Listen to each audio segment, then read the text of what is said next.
Hello,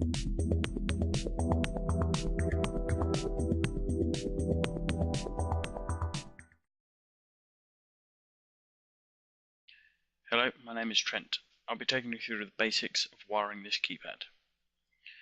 As you can see, we have an overview of the keypad's terminal connections, as well as a maglock and an exit switch.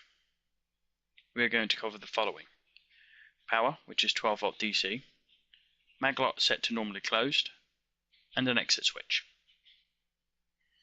Start with the 12 volt DC, then we link the maglock and the RT back to ground.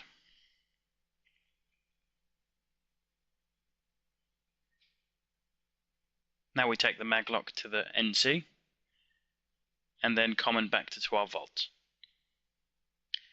Now the RTE to RTE/BL. We recommend the break glass, whether it's single or double pole, should be the final power break for your electric locking devices. However, clarification should be sought from your local building control office. Thank you for watching.